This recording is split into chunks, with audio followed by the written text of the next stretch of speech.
Romantics, where we are going to be breaking down episodes 7 through 10 of Blood of My Blood, finally finishing out season 2 of the amazing Outlander prequel. We cannot wait to talk about it all with each other, with you guys. And of course, we will be hitting some Bridgerton updates as well, because even though this wasn't a huge content week, we got some incredible crumbs that always keep us fed. So, Deb, you ready to dive in? Yeah, let's do it. I can't wait to dive in to get through everything because also we have a really big announcement at the very end of the episode. So I'm so giddy to dive into all of this because it's gonna be fun. It is. It very much is. So, let's start Bridgerton, because of course we have to start there. Um, have you been seeing all of the tie-in products that they have been sharing recently? Because there's been quite a few. Yes, I have. And I think it's only natural that we start off with the macaroons because on the pod we have had a love-hate relationship with the kite reference. And it we have been racking our brains for months, truly for months. What the heck is this kite reference? And now suddenly, out of the blue, on a tasty little French delicacy, we're seeing a kite. Yeah, it's crazy. So in the tie-in with these little treats, they have printed on the shells of the macaroons little scenes from Bridgerton season 4, and we recognize them. One is Benedict and Sophie dancing in the garden. Another is like the masquerade ball as a whole. One is like the fan and the mask. And then there is Benedict and Sophie flying a kite, which harkens back to all the way back to the Season of Love event on Valentine's Day that they talked about the kite emoji being one for Bridgerton season 4. This mystery has plagued us, and it's insane. It's still plaguing us. It's still plaguing us because, like, what are they doing? Like, are we gonna like break down this little macaroon? The answer is yes, absolutely we will. But like, how far can we get? I don't know because it's still like such a mystery. What are they doing? They're just flying a kite together. I don't know. I don't know. And we've had different theories Yeah. about the kites, having it linked to like a celebration in like the Korean culture. And also like maybe it's like escaping and like Sophie's gonna get in trouble, so she needs to get it. Benedict helps. Like, I don't know. I don't know. There's definitely way more that we've like tried to think of, but like still, it doesn't make sense. But like for it to be a key emoji and now it's on this macaroon, like what gives? Yeah, it's a big deal. And if I'm remembering right, Luke Thompson said it was the first scene that he and Yaren filmed together. So it's significant. And obviously, we don't know if that means it's the first Benedict and Sophie scene, because, like, we clearly see them meeting at the masquerade, but like, did he meet her before as a servant? Or like, is the first time he sees the lady in silver the first time he sees Sophie? Like, so many possibilities to crinkle our brains. Like, this is insane. It like my brain hurts just with that last little bit that you said. I'm like, oh yeah, it could be so many things. It could be so many things. Um, but yeah, I do remember Luke Thompson saying that, and yeah, the possibilities are endless, but kind of exciting though to see that, it's a symbol worthy enough to be on a macaroon. So only time will tell. January is right around the corner. It really is. Well, and they love to tease us, especially with those tie-ins, and they didn't stop because the risque nail polish beauty stuff, I got a DM with like a translation of one of the promos for that, and that mentioned the bathtub scene, which obviously very iconic from the book. We broke it down. Go back and if you want to read the book, tandem read it with us and go back and listen to the podcast. But that was a big scene where post jail, Benedict and Sophie, have a little bath and then other fun things happen. So that they're alluding to that even in this promotional material, very fun. We need a bathtub scene. We do. Oh, oh, absolutely. We need a bathtub scene. Oh my gosh. Like bathtub scenes in Bridgerton are they're iconic in Queen Charlotte, Season Hmm. 2, Anthony, Kate, oh, we love it. So, yes, love to hear that we're gonna probably get that in season 4. And yeah, that scene in the book or that chapter in the book is so uh iconic, we'll say. So, yeah, it's very exciting to see even more sneak peeks into what is going to be coming in season 4. And also, what's really exciting too in that same idea is that Julia Quinn has said that she has seen all the episodes and actually confirms that they are the closest to the book than anything else. So, the bath, this adds up. Yeah, and when when Shonda says it's close to the book or when Jess says it's close to the book, I'm like, okay, sure, sure, sure, whatever. Like they always say that. From Julia, that feels more real to me. That she's saying like, no, actually, it is extremely close. And I do feel like this one is going to be plot wise very similar. Like I think they're going to change character things and there'll be shifts obviously, but I think we'll see a lot of those major plot elements playing out similarly in this season, which I'm very excited about because obviously we love this book. So, We do. We've spent a lot of time on this book. So, yeah, if you haven't read the book, definitely go back and tandem read it with us because it's a special one and very reassuring to hear that Julia thinks that it's going to be really close to the story that we love. So, very exciting. yes. And another thing we love so much about this show being how lovely the cast is and how supportive they are of each other just has me so obsessed. So there was the cutest picture that Hannah Dodd and Masali Beduza, who are Francesca and Michaela, they went to go see Yaron Hawes play the maids. They took a picture. They're out there supporting her. So I love to see our Bridgerton girlies out together and just being supportive of the Bridgertons on stage and in their other endeavors. And also, I mean, it's a Frankela sighting in the wild, so like I cried. It's fine. Totally normal. Totally Yeah. normal. It's a big deal. I mean, to see them together, it's just, you know, a preview of what's to come, and we're very excited for Michaela and Francesca's story. So it's really fun to get like that visual of them together. They seem very close and so sweet that they're at Aaron's play. So we love seeing that in the wild. So it's really sweet that they always seem to do that, and it gives us a little sneak peek of what's to come or reminisce on something that we've seen before. So it's always fun to see that. Fabulous. Um, well, I think those are our Bridgerton crumbs. Do you want to dive in with Blood of My Blood? Yeah, finally, let's dive into it. I feel like it's been a hot minute since we, broke down the first 6 episodes of this show, but now, we're in the final stretch. So let's dive in. Episode 7 of Blood of My Blood. Yes. So, episode 7 is Lucio non Euro question mark. Didn't take Latin. It's fine. That's the Mackenzie clan motto.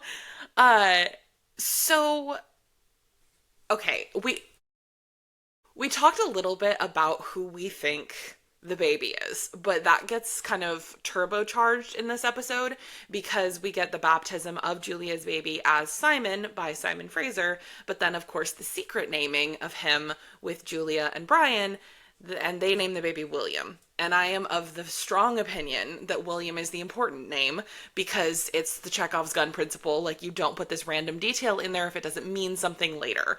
So I am holding on. I don't know if it's going to be Jamie's brother or who this baby is going to be, but I am holding on to William is the clue. So, I mean, that's what we've got. So that's what yeah. we're gonna hold on to. Yeah, I definitely think that, they're not gonna just drop this piece of information without it meaning something later. So yeah, but I prefer William over Simon. Thank you very much. So yeah, it'll be interesting to see where nothing's accidental, right? So I'm sure it's gonna come around in potentially a bombshell way. Who knows? Yeah, I mean, it's gotta. It's Outlander. Mhm. Um, Exactly. so then of course you have the whole Jacobite scheme that's going on. It's reminding me of very early days of Outlander season 1. Um so there's a big cattle raid on the Grants, and Ellen is like, "Don't worry, I got this." She's in boss lady mode and is like, "I'm going to go smooth it over," but of course has her ulterior motives because she's Ellen and she is a Mackenzie, and the Mackenzies are slippery, and I love that about them. Yeah, I love that. That's such a perfect way to put it. No, it's that's I think that's what I love most about Ellen is that like she she knows how to kind of have her own secret way with things and she'll, you know, kind of do nod and agree, but she's got something up her sleeve, so I love her. And moments like these are what make her so badass. Honestly, I feel that very deep in my soul with like some men who've been in charge of me in my life, where I'm like, I sit there and I smile and I nod and I'm like, of course, like, absolutely. And then I'm like, I'm gonna do whatever the fuck I want anyway, because like, this is not working for me. And so I appreciate that from Ellen, that she has that skill set. And I think most women who've been in a power structure where men have been in charge of them, they've had to employ that before. Because it's like, you won't get your way if you push openly. You just have to do it quietly, and then you get to do what needs to be done. So Mhm. I love that from Ellen. Yeah, raised a little hell. Exactly. Um, okay, so off on a whole other thing about this. Um, we left Henry after having a PTSD fugue state of all the issues of that came from that. Then he has to go break up with the sex worker he's been seeing. My question is, do we think something is going to come of that? Like, I know that there have been theories that, like, that's where the Comte Saint Germain comes from because he's might be a Beecham and, like, that's a whole thing. I don't know. Like, it feels weird to like evil twin it, to have like the good child with Julia to be William, and then have like the evil one with the Comte like to grow up. That feels kind of odd, but also it feels weird that they have this whole storyline with this woman if it's not going to come back around. So I don't know. How are you feeling about like, are we going to see more of this character? Oh, no, I feel like it has lingered long enough for it to be something of Yeah. worth and like that it's gonna come around. But I don't know. I honestly don't know how the story could come around for it, but the length in which we've been looking at this situation, it feels iffy. So maybe, I don't know. Yeah, that's totally fair. And then, well, and actually, this is a skipping ahead thing, but I totally missed it until I did a rewatch. That in the end, in like the last episode, or the second to last episode, whatever, whenever it is, when Julia and Henry are talking about like, she's like, oh, like I had to marry him and whatever, and they're all discussing. I don't remember her name, the sex worker. So sorry, I don't remember. Anyway, when they leave, she like comes out of the shadows, like she was like listening to them, and I missed that. And on the first watch, and I was like, that's gonna come back. I mean, it's got to come back around, but I just have no idea how. Hmm. So Yeah, I fully missed that actually. yeah, I So did too the yeah. first time. Yeah. So, okay. I changed my answer. Yeah, I think it will come back around because, like, why would she be there? So, interesting. Little Easter eggs like that. That's what makes Outlander, Blood of My Blood, what it is, right? So, For sure. it's gonna come back. Yeah. Um. Oh, and then we have a lovely plot line of Julia and Davina poisoning Simon, which I'm like, couldn't you just poison him dead? Like, I know that you can't because it's the continuity of Outlander, but like, I mean, yeah, poisoning him to make sure he doesn't get an erection, lovely, that's fine. But like, we could just kill him. Yeah. Just put a little extra seasoning there, just over the edge. Exactly. It's fine.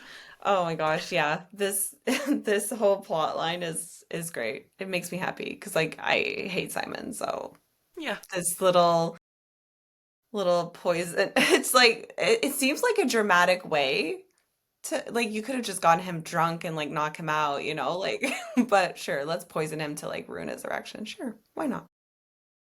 Yeah, well, and it does feel, I like it for two reasons.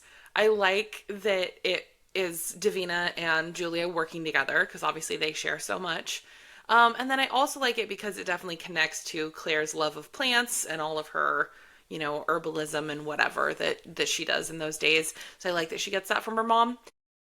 I also feel like they really utilized that Tony Curran, who I think I'm saying his last name wrong. Anyway, Curran maybe. Anyway, that I think he revels in being kind of over the top, not like gross with his body, but like so free with his body and being willing to do things that other actors might be a little bit like, ooh, I don't know about that, because he did that in Mary and George as well, that he was in with Nicholas Galitzine.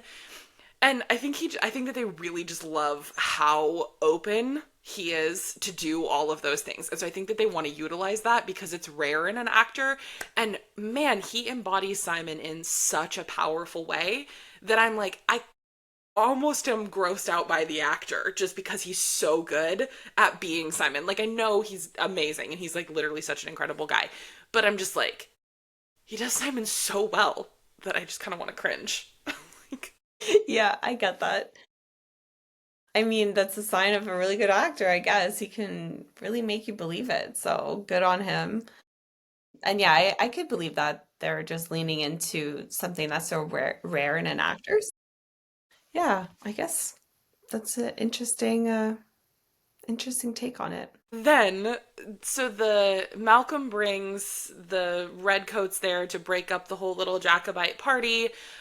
Brian and Ellen are there, as well as Dougal. It's all of these people. And Brian gets Ellen out. Brian is a little quick thinker and causes a commotion and whatever. But also, like, they're like gazing into longingly into each other's eyes as they stand outside. And I'm like, you guys are supposed to be secret. Like, what are you doing? And then, of course, Dougal catches them. I'm like, not bright, guys. Not bright. No, you're supposed to be smart, guys. And it's like inevitable. Like you can kind of see it coming from a mile away. But yeah, they get caught red-handed, and then it feels like all hell breaks loose and into this doubt on Ellen's virginity.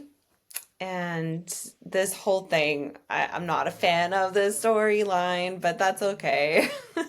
But yeah, again, all hell breaks loose. Yeah. Yes, because the Grants are demanding a virginity test for Ellen, which will take up the rest of the episode, or the rest of the next episode, I mean. We'll talk about that. I have a question and a continuity concern, perhaps, question mark. So then at the end of the episode, we see Julia looking through like Simon's correspondence, and she sees a letter, and I paused on the screen to double check and make sure. Henry has signed his name Henry Grant. So I am not understanding how Julia then makes the leap that her Henry is alive and in the world with her there in that time from the name Henry Grant. And I'm like, is it supposed to be handwriting because of the letters? But that feels interesting. I don't know. I felt like it was a little bit weird and I didn't quite get it. Yeah. Oh, gosh, I'm sorry. You're okay. Enough. Okay, sorry. Um, yeah, that's it. That's a really good catch. Um, I honestly, my inclination is definitely to lean into the fact that they fell in love with their love letters and their all of their letters. So maybe that is what she's seeing. And that's like, but I mean, a little bit of doubt there, girl. Like that's not his name, you know? But yeah, I've got to think that it's the handwriting that gives it away for her. Um, but yeah, that's an interesting little hole in the plot. Yeah. Well, and maybe the name Henry with the handwriting is enough to like Mm. click it in her brain or whatever. But it was enough to like take me out of the world for a second because I was a little bit just like, okay. And I don't know, like if I'm looking through things and I'm not like, and I don't know that it's somebody that I love's handwriting, like even if it's somebody that I know their handwriting very, very well, if I'm not like looking for it, I'm probably not going to notice it. So I don't know. But I'll buy into it. I'll believe that because of the love letters and the whatever that she just knew and they have this weird supernatural connection. So fine, I will not call it a plot hole and we can just roll with it. It's just bringing me back to like the stairs in that episode where I was like, would you really have known each other? If we're gonna take that, let's take this too. It's fine. It's fine. It's fine. Oh my gosh. Okay, so let's dive into episode 8 of Virtuous Woman, where literally my note is this. Cass's overall thoughts. This episode felt like a bit of a waste. Could have easily been half as long. That's my overall thoughts. Yeah.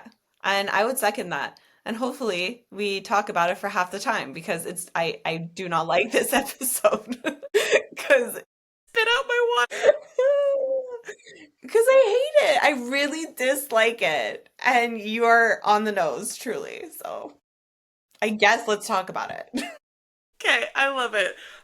It did feel extremely like the writers of this show and this episode were obsessed with the idea of virginity tests because it was like an aspect. This felt very similar to the birth that Julia went through, where it's like, okay, I get that you are very invested in like looking at actual historical things and how they went, and that is fascinating. However, if I want to know all of this information about a virginity test, I'll go watch a documentary.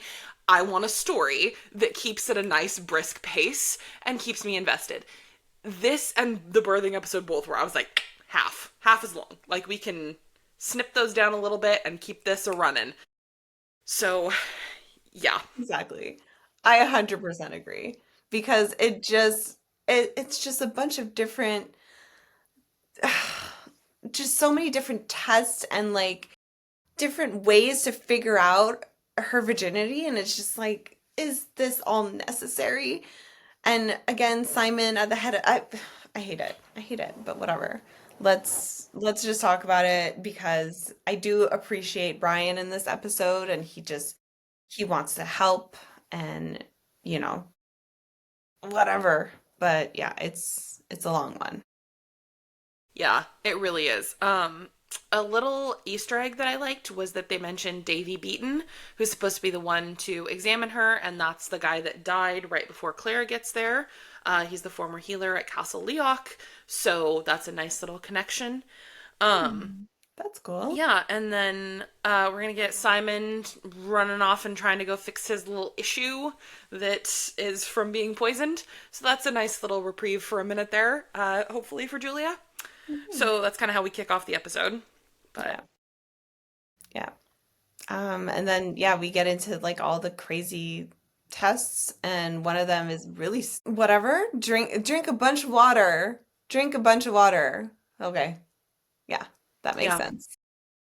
so this is a total tangent, and it's one that I said I had to post about it on Threads because I was like, I need other people to be cursed with this knowledge. But it reminds me of this, where so I was reading a historical romance novel by Lindsay Sands, and she was talking about. Do you know why the clap is called the clap? No. So there's other theories, but this is the one that was explored in that whatever. So it's because when like when they would get gonorrhea, it's gonorrhea, right? I think. Anyway, when they would get that, their penis would fill with pus, and so somebody would take their hands and clap to expel the pus. So anyway, trigger warning. Sorry. It's fucking gross. Rose, that is that a trigger? Yeah, I think it is. Yeah. Wow. Okay. That reminded me of this and all of this absolute craziness where it's like, boy, I feel you know what's worse too? When I researched it because that was dumb. It's literally worse. They would also like smack it onto a board to try and do the same thing. And I was like, I literally immediately was like, okay, but splinters. Like they're not having Here. nicely finished wood in the 1700s. So like, Surely not. Surely not. That's insane. yeah. Oh my God. Well, thank you for plaguing me with that information. I'm you're so welcome. Mm. It's one of those things where it's like you have to get it out of your brain by like cursing other people with it. It's like the basis of the ring. It's fine. So funny. Oh my God. Oh my gosh. Okay, anyway, Anyway. back to this.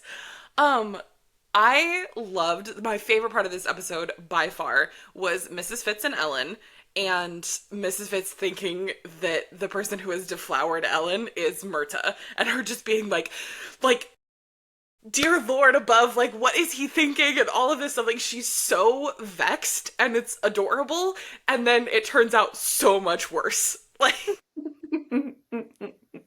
Yeah, I love this moment. She's like a comfort character. I love her. She's so sweet. So, gosh, more of Mrs. Fitz. She's the best. she really, really is. And she's so there for Ellen. Like, it's amazing. Um, Oh, and then we get Brian.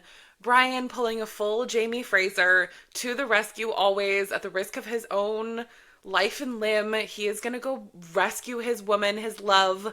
It's so precious. I absolutely love Brian. I love him.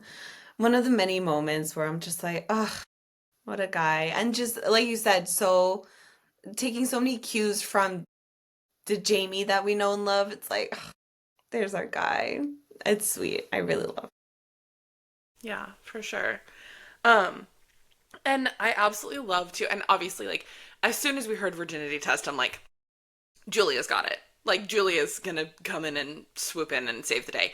So I love that they team up. The Julia Brian friendship, one of my favorite pieces. Like, such a him. good relationship. Can't wait to see more of them. So I love that they're heading off to save the day. Hmm. Yeah. And all the while, we've got Henry who thinks that he sees Julia. And this is like the moment where it feels like, okay, we're all coming to, we're coming to the moment that we've been waiting for slowly but surely. So there's like, yeah, there's some different things happening. So it's keeping us on our toes. Oh, for sure. Yeah. And Henry thinks he's seeing ghosts again because, he thinks that Julia and the baby are dead and all the things. Hmm. Um, I think it's really interesting too the relationship between Malcolm and Henry and how that's kind of developed and how Henry like I love him as like the smart lawyer who understands how to like manipulate feels like too harsh of a word, but how to like prime people to get what he needs from them. I mean that is essentially manipulation, but like he does it in a much more softer, more likable way. And so I love seeing that side of him. And I absolutely loved how, like, other men during like Ellen's virginity test, like Dougal will like avoid, like he'll like turn his head or whatever, but Henry like full ass turns around. Like he's like to the point where he's like, I'm not even condoning this. He's like, I have to be here and be in this room, but he's gonna make it a very clear signal that not only is he not gonna watch just like for her privacy and respect of her, but like he's going to he's not of this time. He's going to literally turn his back on this thing. So I felt like that spoke really well of him and was great as a symbolic thing for his character. That was a great stage direction. Yeah, no, I really love that. I I mean it's yeah, it's really telling of like the kind of person that he is. And yeah, it's kind of nice after, he's gone through like this whole sex worker thing and everything. Like he's still a good guy, he's still respectable, and what he's been doing this whole time has really just been trying to survive through all of this. So yeah, his respectability has never diminished. So this is kind of a call out to that. So it's really nice. Yeah, for sure. I love that. Um, so Julia's got her plan. She's up there with Ellen. They get everything settled and figured and everything dries and gets set for her. Um, and then and then Malcolm and Ellen talk outside her chamber, and I literally don't remember what they talk about, though. I didn't put it in the notes, and I'm Hmm. blanking. But they have a conversation. I'm blanking too, Yeah. and I keep getting dinged. You're just a very popular human. I shut off the app and everything. Like, stop it. Like, stop notifying me. I know I'm important, but can you please just leave me be? Anyways, Oh no, my I gosh. don't remember. Sorry. No, it's all good. I don't remember either. And I'm like, but I don't know why I didn't put it in the notes. Anyway, um, but I think it's nice. I like Malcolm. I still liked Malcolm, so I think that they have a decent conversation. That of course then leads to Ellen having to go through all of the ridiculous BS tests, Hmm. and it's just obnoxious and awful.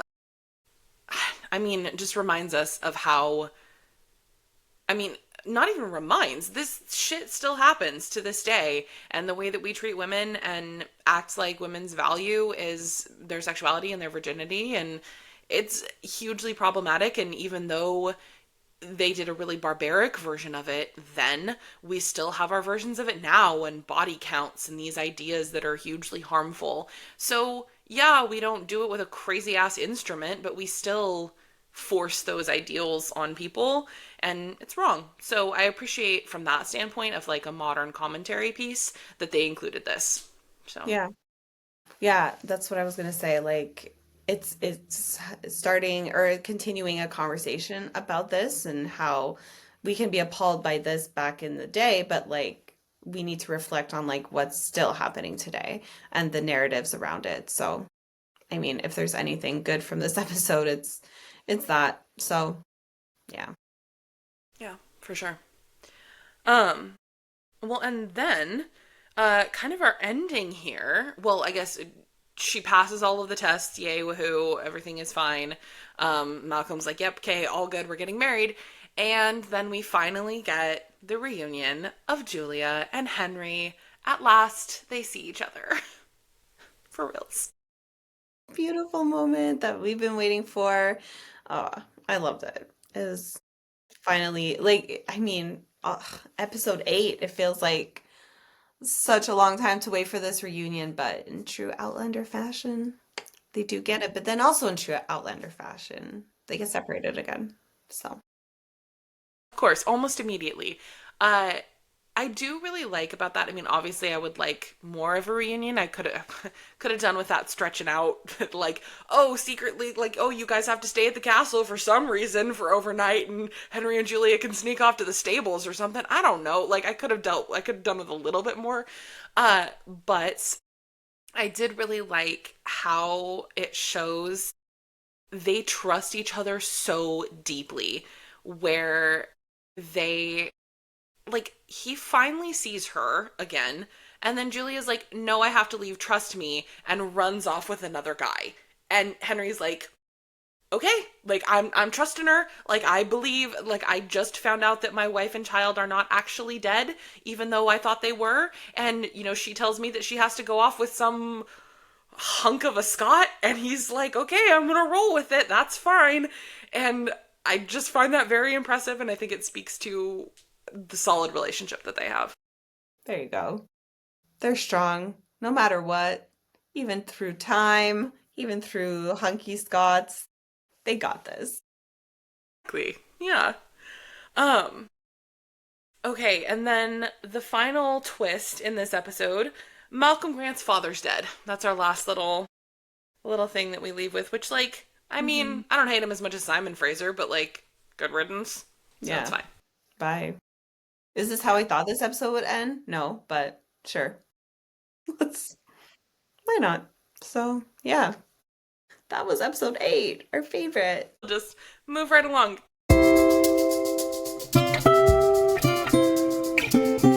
Episode 9. Yeah, we have Braemar, and they have a big thing because the Earl of Mar is going to gather all of these people together, and it's Jacobites again. But Simon he gets talked by Brian into, hey, you need to bring Julie and the baby because everybody's going to want to see. He really like strokes Simon's ego about that and is like, yeah, you gotta do this. And so Simon agrees because, of course, everything's about his ego. So they're there at that little, not even little, at that giant gathering. Hmm. Yeah, and then Malcolm's uncle just shows up, and then Ellen is meant to go on the hunt as well. And I feel like all these different things are happening at once and moving pieces everywhere, so it's like it's rolling. Yeah, for sure. And we're weaving together like all the storylines that have been kind of separate. We're like, all right, we're gonna make them into one thing together here. Hmm. Um and like this is where we get Henry and Julia, and Henry finally gets to meet the baby and gets to find out that, well, very much like Claire, his wife is a bigamist. So, that's the way of the Beecham women. Mm, you know, why not? It's such a high and such a low. Here's your son. Oh, she's married to Simon. Great. Fantastic. Yeah, that's how it goes. It's totally great. Well, and then of course, like threaded through this whole thing is the political intrigue. I mean, you literally have Rob Roy in this. I mean, like a major historical figure who's showing up, um, and rallying to the Jacobite cause, and the Earl of Mar, the Braemar, this thing. It's a huge piece of history. It's kind of where the 15 starts. We're watching the sparks of a rebellion come up here. I didn't personally find it the most compelling version of that. I wasn't as leaned in on this as I was like in early days of Outlander for the 45. But it is an interesting backdrop, for history to be kind of playing out on this stage. I feel like we'll get more of it in season 2, just given what's coming. But they're definitely doing the setup for it now with the Jacobites. Hmm. Yeah, it is really reminiscent to kind of the way the story is being told, like at the beginning of Outlander. So yeah, I really enjoy it. But I felt like more, maybe it's because I don't know the history of it as well as I would of like the Civil War, and that's when that was happening at the end of Outlander, or like the most recent seasons of Outlander, like when you see the seeds being kind of planted for what's to come. But yeah, the story is being told in the backdrop. It gives it kind of like dimension to the season, but also setting the stage for the seasons to come, which is really good. Um, and then and then of course we go back into like the drama, the romantic drama, where Dougal then announces to Colum that Ellen's been having relations with Brian, so then more like romantic politics happens. So it's just gonna get messy. Yeah. And this is definitely why I'm reminded why Dougal is my favorite brother over Colum. Because honestly, in this so okay, so the guy that plays Colum, Seamus something. Anyway, he has always reminded me a little bit of Joaquin Phoenix's character in Gladiator, like the Emperor, who's Mhm. kind of got that like intense, kind of dark, like almost looks like he is wearing eyeliner, and then like a little bit like pale, and like he's got that vibe about him of like always not quite good enough, but always working behind the scenes. I think Colin is smarter than like that dude. But I'm like, oh right, this is why I fucking hate you. Like you actually are the worst. And I get that he's trying to protect his clan and his family and all the things, but the manipulation lengths that he is willing to go to threaten people to all of the things is, I mean, it's just terrible. It's hard to watch, hard to stomach. So it's an Mhm. adventure. Yeah, to say the least. And because of all of this and all this plotting, Ellen decides that she needs to kind of break away from Brian just to protect him, honestly. So, which is fair because things get really intense really fast. So she feels like she doesn't have any other choice. Yeah, because Colum is like, I'll kill him if you don't, and if you do, I'll leave him safe, which that's a deal with the devil. But, like, I mean, what else are you gonna do? I mean, it makes sense. Ellen's choice here makes sense. But it's painful. Um, oh, one thing that I did want to mention in it too, I did really like people turn on Simon Fraser, which is nice because, he sent the letter about Ellen and her virginity or lack thereof. And so they're like, oh, well, she was proven, fine and whatever. And because Simon was so fucking smug about Brian and about all of that and whatever, like, he was so awful and he turned something so beautiful that was what was between Brian and Ellen and tried to use it and make it tawdry and whatever. And so I love that that was thrown back in his face and just broke him. And so that was really enjoyable. Hmm. Yeah, I definitely agree there. And then, so next. the kind of the way it wraps up is Henry plans to run away. Um, and he and Julia finally actually have a conversation, but he doesn't really tell her the full story. Yeah, I was a little bit like, this is weird. I understand maybe not wanting to be like, hey, yes, wife that I'm finally reconnected with. I also did sleep with somebody else. But like, she's bringing that up about her own. She's like, I had to do this, with Simon, and like, I'm so sorry. And he's like, there's nothing to forgive. He's all very understanding, whatever. I'm like, now would be a good time to be like, yeah, also, just so you know, like, we're in a very similar boat. I thought you were dead. I had this big, like, break, and I, slept with this other person and whatever. And like, Mm. hey, I'm also sorry. But like, everybody gets to be like, hey, nothing to forgive. Love you. Let's move on. Feels a little weird that they didn't entirely clear the air, and Mhm. again feels like that's because they've got a plan for this to come back Mhm. around and bite them in the ass. So Yeah, it's very clear that that's what's going to happen because, yeah, especially because he was so understanding. It's not even like he was like upset and he was like, I'm not even going to tell her because I need her to feel bad. Like, he's being chill about it. Like, that would have been a perfect segue for him to be like, oh, just, I fucked up too, But yeah, he doesn't. So yeah, we're walking on eggshells there. yeah, yep, that'll be But fine. yeah. And that's when I think yeah. That's when she comes out of the woodwork and is like watching them. So I'm like, what is Mm. that? I don't Hmm. know. I'm like, is she the one who tells? But no, Simon. Like Simon comes up with that on his own that it was Henry who stole Julia. Anyway, whatever. We'll get to it in the last episode. So episode 10. Episode 10, Yeah. the last episode of season one of Blood of My Blood. Something So borrowed. crazy. Hmm. Oh my gosh. So we start with either, depending on how you perceive it, a flashback or a flash forward to little Claire on her birthday, and we finally get to meet Uncle Lamb and their little family. It's so cute. So cute. Finally, it's so sweet. Flashback or flash forward? I say flash forward. Okay. I like it. Interesting. But yeah, we finally get to see little Claire. So cute, so sweet. It's nice again to see like a little inside look at, the story that we know and love. Oh yeah. Well, and that little girl that they have playing Claire, every time she comes on screen, any iteration, whatever, like makes my ovaries hurt. That is the cutest child I have ever seen in my whole life. She's so precious. Actually, you know what, Deb? She looks a ton like your daughter. She does. Like my little Rosie.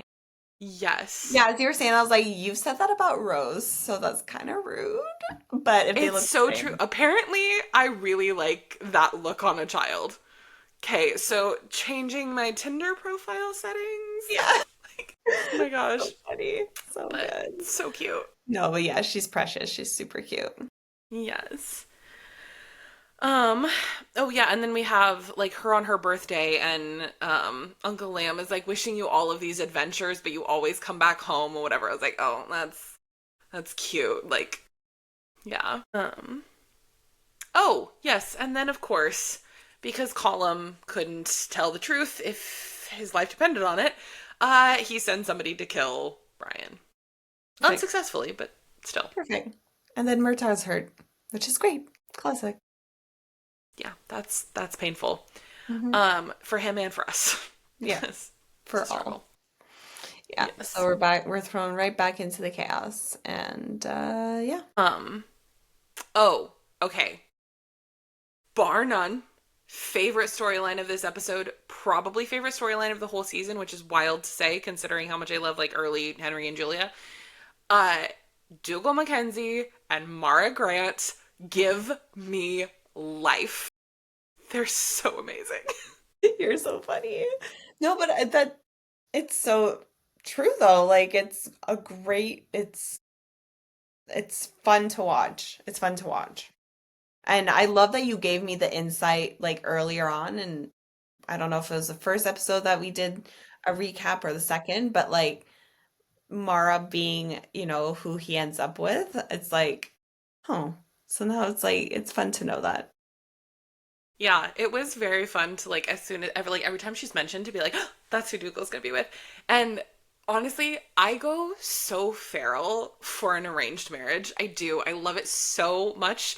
Like, it's my favorite. And I'm like, this, I would read this romance novel from cover to cover in one sitting where like they meet each other again, re-meet each other, whatever, like they've known each other before, while he's banging her maid. And she's just like, okay, well, when you finish up, I need some help, like, whatever. And like her being like, oh, look at you, you got bigger. And he's like, what the fuck? Like, it's so good. It's such a great thing. And then obviously leading then to them down the aisle and everything that happens with that we'll talk about. But this is like the opposite of a meet cute. It's like a meet awkward. And I love Mhm. it. Like, it's perfect. So Yeah. I'm It's obsessed. a chaotic meeting, and Yeah. we need more of that. It's the best. It's so good. Oh my gosh. Well, it's so unromantic that it's like exactly romantic. Yeah, exactly. Um, oh, and then yes, we have all of the ladies. So you get Ellen and Jocasta. They're hanging out, telling stories. Mara's kind of a bitch, but like understandably so because she's suspicious of Ellen. And it's like, right, yes, Ellen is also banging someone other than your brother. So like, fine, I'll give you that. Um, I really like Jocasta though in this scene. Yeah. I really love Jocasta. And I still, to this day, like can't get over the casting of Jocasta. But anyways, it's crazy. It's amazing. Unbelievable. And she's so badass and like and how we've gotten to know her in Outlander, and I love seeing her here. And like in this moment, it's exactly like why I love her. Yeah, for sure. She's an incredible character. And so like perfectly flawed to be still likable, but Mm, like you can kind of hate her at times, and that's mm. perfect. Yeah. Um, oh, yes. And there is, of course, a plan, because Julia's always got a plan, for better and for worse sometimes. Um, but she and Henry are gonna run off, but Julia is very worried about making sure that Davina doesn't get any shit from that. So she's like, oh, just yell about that I'm gone, like as soon as I'm gone, and bring the big scary dude that Simon always has, the big lurch dude, like who's always at his back. I don't remember his name. Have him just come after me. It'll be fine for sure. Yeah. It's a perfect plan, obviously. Oh my Exactly. gosh. Yeah, It's just, but it's yeah, it's fine. stressful. Yeah, it's all good because Henry conks him over the head, so it's fine. And then we get finally Brian and Ellen are going to talk for realsies. Hmm. Brian sneaks into the castle. Jocasta comes in clutch. She takes him to Ellen, and they get to finally have like a real honest to God conversation. Hmm. And another reason why Jocasta is like the best. And like this is the perfect example of like family can come first without like threatening to kill people. Like you can just be like a good fucking person and like help out. You don't have to kill people. You don't have to threaten. So I love Jocasta. So like when push comes to shove, like she'll just eventually like do the right thing, and so would Ellen for her. So yeah, it's a nice moment. Yeah, it really is. They've got each other's backs. And then, of course, Brian gets to have a big, beautiful, romantic speech. And, Ellen gets to be like, oh, yeah, look at that. Colin broke his word. So I don't have to follow my word anymore. And it's perfect. And then they get to smooch on each other and it's all very romantic. Very cute. Very, very Yes. cute. And then we go back into the future. Future? Yeah, sure. And we see Julia telling Henry that she's pregnant, and then we get to see them and how they end up in Scotland. They're like talking about the trip and everything. So it's kind of like piecing together little bits of, how it all started. Yeah, for sure. Um, it's very cute to get to see like how excited they are about another baby and all the things. I did see somebody point out as like like a funny thing. The car that's behind them in that scene is the same car that they have in Scotland, but they took a train. So it's No. like how Oh, what? But it's fine. no. That's okay.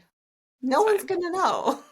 It's Exactly. okay. Oh, well, that's why I was like, I didn't notice. I don't know. That's why it's so fun to talk about Bridgerton. But people harp so much on like the gel nails in Bridgerton. I was like, how did you guys even notice that?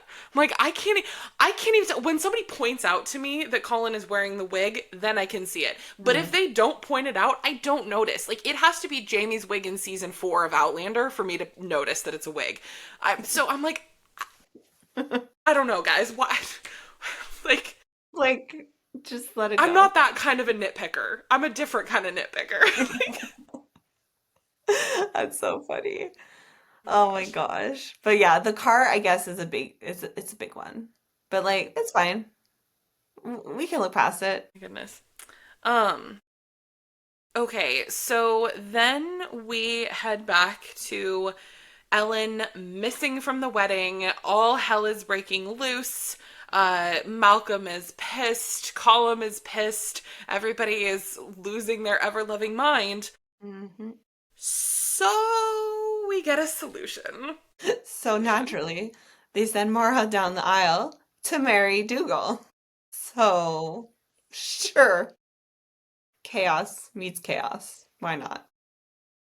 It's literally so perfect. Like I said, I'm feral for this. Like I love this as a thing where, she walks down and she's just like so bored. She's like, "Okay, like let's go. Let's get this over with." And just it's not she's not impressed. She's not worried. She's not stressed. She's unflappable. Like nothing. She's got I love her. I love her beyond words. She's like maybe my favorite character. Like And it just keeps going too, where she's just like, let's get this over with, consummating the marriage. She's like, let's go. And she's like pleasantly surprised, but it's kind of like, yeah, like they're kind of perfect for each other. And they're slowly gonna realize that, which yeah, it's a really, really fun series of events, honestly. it really is. And honestly, I really want to talk to Vanessa Coffey, the intimacy coordinator, again, Mhm. because she posted about that scene and about like the Dougal and Mara consummation and just about like the energy of that scene. And I'm like, oh, I want to discuss everything about that with her because I lost my shit when Mara is like, oh, when she's like flopped down on the bed with her skirts up in such a funny way. Like it's such a comedic pose that she's in. And Yeah. then she's like, oh, does that not work for you? Like she like flips around and puts her hands on the bed and flips up her skirt until you can see like part of her butt. And she's like, is this way better? Like that way we don't have to look at each other's faces. And Dougal is like, what the fuck did I just marry? And it's sublime. It's so funny and so perfect, and I couldn't love it more.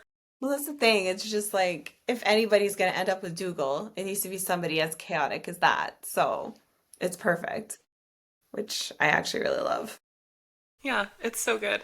Well, and then later when she's like astride him, and she's like, "Yeah, I'm good. Like, are you done yet?" And he's like, "No." Like, what? I know, it's so funny. It's so good. It's, yeah, he needed that in his life, so I love it. Yeah. Oh my gosh. Yeah, guys, could you tell this is my favorite storyline of this? I feel like my energy went from like decent to like through the roof with this story. I love this storyline. I think it's fantastic. And give them a full storyline in season 2, please, God. Yeah, write a book. Write a book so that Oh Cass my can read goodness. it in one sitting. Yes. Love Yes, it. 100%. Oh my goodness. Oh, so in all of that chaos, we also discover that Brian and Ellen are hiding out and they're waiting for the revelry to kind of reach its fever pitch in order to escape. So that's the plan they've got. Hmm. We'll see how that goes. Yeah, we'll see. Oh, yeah, which that's my next note actually. So as they're fleeing, um, they run into Malcolm Hmm. and Brian kills Malcolm. Literally kills him. What? Like, was that really the right path? It's I like I about had a crash out when I watched this. I Yeah. was like, I mean, that was not in the canon of the story at all. Hmm. And Malcolm is the laird of Clan Grant. He's not even the laird's son. Hmm. His dad died. He's Yeah. now like the guy, which I suppose they haven't officially elected somebody, or I don't know, maybe they have, I can't remember. But anyway, he's gonna be the de facto next leader because they're talking about that he's gonna be. Yeah. Brian Fraser would swing from a rope for this. Like, there is no question. It doesn't matter if it's self defense, it doesn't matter what the circumstances are. He's absconding with this man's bride from his wedding. They are going to kill Brian over this within the established lore of Outlander. So, Hmm. the only way that we can, like, they just have to ignore the rules that they've already created in order to what? Create drama that doesn't even make any sense. I mean, it's not like it's there for character growth. Brian isn't sitting there, racked with guilt over this. It's just like a thing that happens and then they throw it away and it's not gonna matter. I'm like, this really, really frustrated me, obviously. Yeah. No, I 100% agree. It just feels like it's like throwing in uh, some drama just for the sake of drama and not like caring about the consequences and how it would or potentially might not come around, but it just makes it like, what's the point, you know? So it's, yeah, I hear you. Well, so that happens. Mhm. And then they run off and they make it to the cute little hovel where Mirza is waiting. Um, Probably my next favorite part of this episode was the Mirza and Ellen conversation in peace. Like, I just loved that. Hmm. Yeah, it was super symbolic and beautiful and kind of like closure a little bit for him. It felt really nice for him to, have this like intimate conversation. And like I remember at the beginning where Brian was like, "Have you ever talked to her?" Like he was like in love with her, but it was kind of like, "Have you ever had any reason to like be in love with her?" So it's kind of nice that they have this nice conversation and it's yeah, it's really it's special. Yeah, it really is. And he's able to give her the boar tusks that he got for her and the bracelets that he intended for her. And obviously, those end up in Claire's hands. And it's Mhm. just really beautiful for, yeah, that idea of this legacy that is built. Like, even though Mirta isn't like her husband or anything, he's still their family. And he's such a father figure to Jamie. And I mean, for years and years to come, like Mirza is such an important figure. So Mhm. I love that conversation for them and what that establishes for the future of the story. Mhm. Yeah, 100% agree. And I love I like your note here kills me. Bertha dips out and lets Ellen and Brian have a very pretty long sex scene. But it's pretty, comma, Yes. long sex scene. I It's a wanted to be, beautiful scene, but it's long. yes. I wanted to be clear that it is both aesthetically pleasing and lengthy, which, like, I'm sure so is Brian, so it's fine. But, like, whatever. This is your best note, like top tier so far. Thank you. I appreciate that.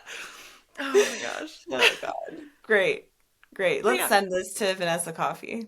A very pretty, long sex scene. yes. I She would say I yes. stand by it. I 100% do too. Yeah. It was very gorgeous. I mean, they're there in the firelight and they're beautiful people and Ellen with, my goodness, all of that hair. Jeez Mm. Louise, they're pretty. So they looked Hmm. beautiful and finally get to sleep together for only the second time. So, like, Yeah, I mean, God bless them. after all those virginity tests, yeah, get in there, girl. No kidding. She'll just, like, make sure it's all gone. It's all good. No Yeah, more virginity left. Like, it's fine. Drink a lot of water. It's fine. Like, so exactly. dumb. Yeah. Oh my goodness. Um, Well, and then there is a highly symbolic thing in the history of Outlander. Brian and Ellen see the fiery crosses get lit, which, as we know from season 5 of Outlander, this is a call to war for the clans. The Jacobite Rising, the 15, is starting. Yeah. So Brian has a choice. He gets to either leave or stay. And he's like, yeah, I'm going to stay, even though I just killed a clan leader. It's fine. Yeah, everything's gonna be fine. I'ma stay. Okay, great. Setting up for season two so clearly. But definitely, yeah. Hmm. Oh my goodness. But that'll be exciting. I love Outlander does battle scenes like nobody else. So I Hmm. am extremely thrilled for the Rising. I think it's going to be compelling and fun to watch.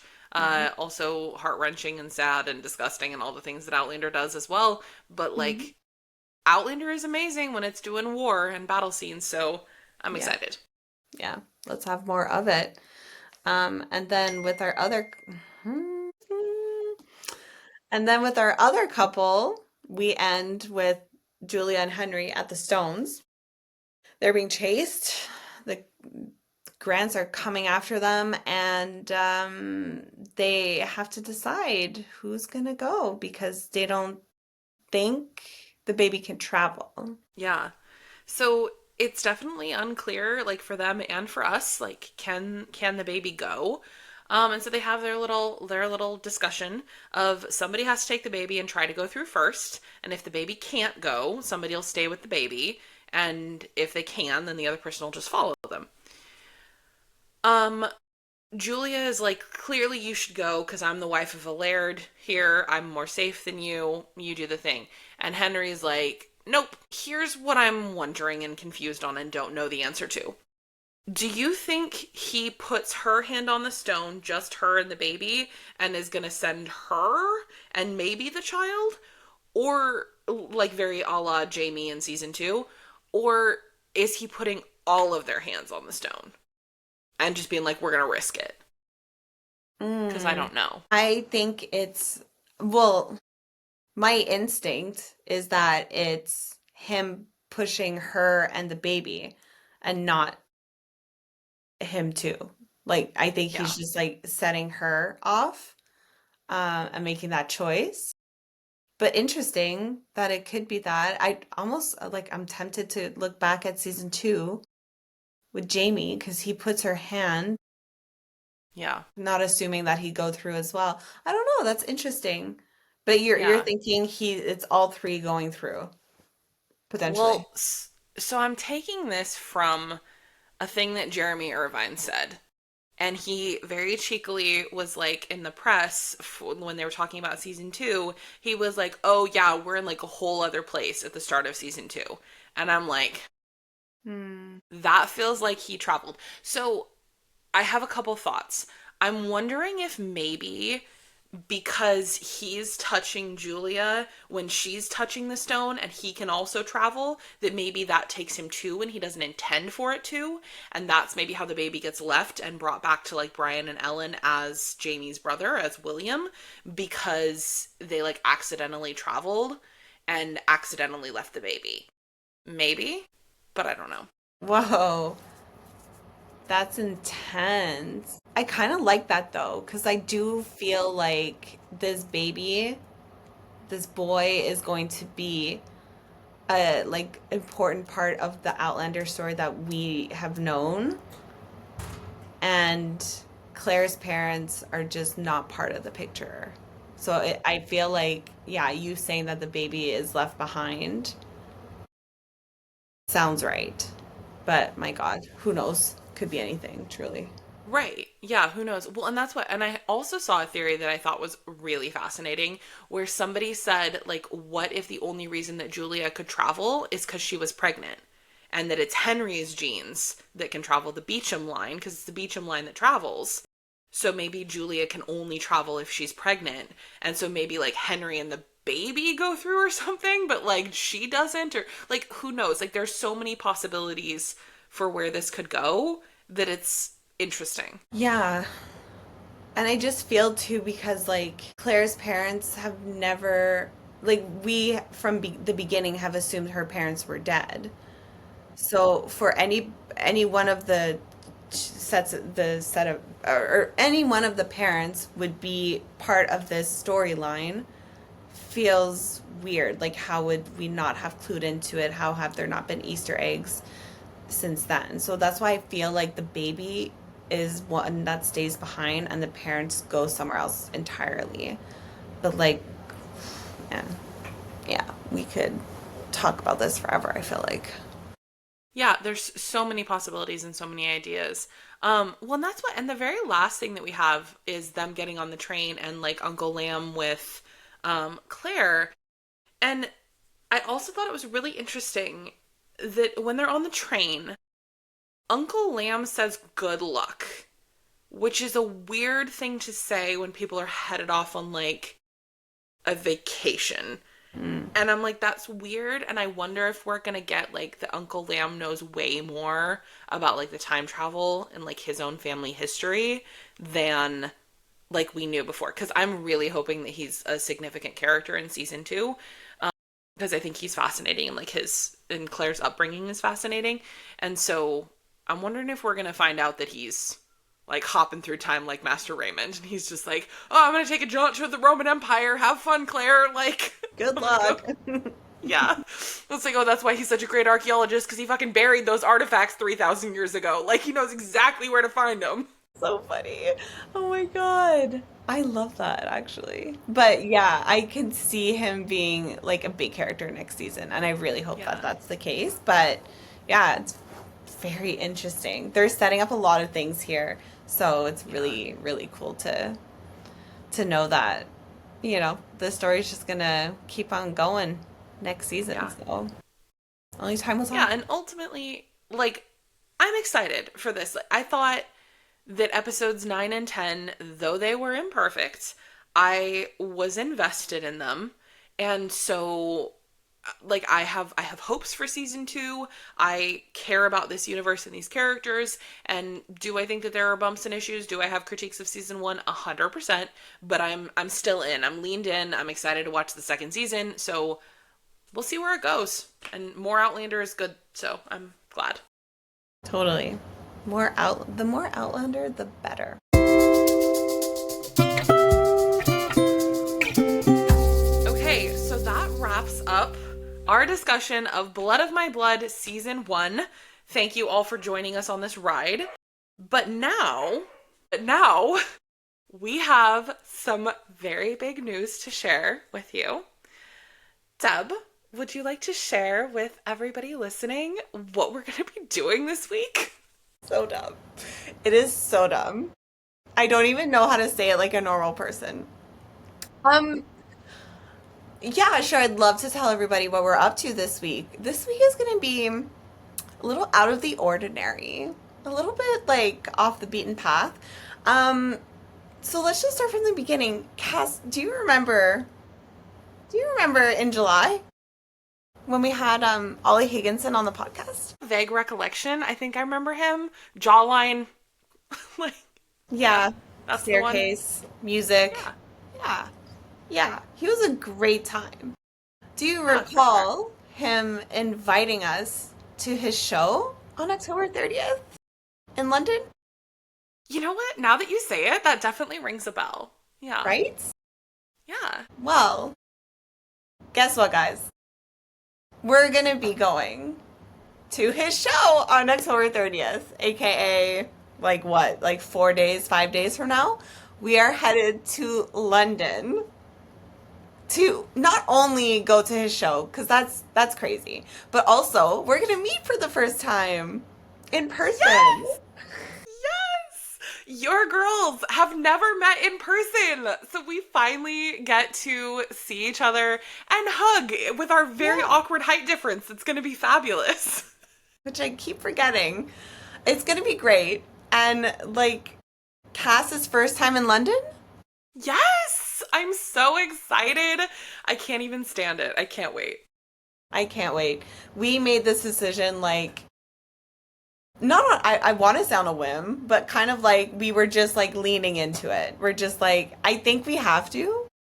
This opportunity doesn't come up all that often. Ollie Higginson has a huge Bridgerton news that he's going to be dropping at his show, which he hinted on our podcast. And we have a little bit of an inclination of what that's going to be, but we will be there to break the news to all of you guys. And who freaking knows what's going to happen? But we are going to have the time of our lives. And only time's going to tell the content that we come back with. Yeah, honestly, who knows? And I can't wait. It's going to be an incredible experience. And join us, follow us on the socials and the pod. And like, we're going to be talking about it and sharing all the things, our London adventures, as well as the Bridgerton news. So if you want to know whatever this piece of news is first, make sure you are following us and the pod page because we're going to be there when it drops. So we cannot wait to see Ollie and his incredible music. I can't wait for the show. And then obviously to know whatever the news is, because we're pretty excited about what we think it is. Yes, we're very excited. So, on that note, Cass, I'll see you in London.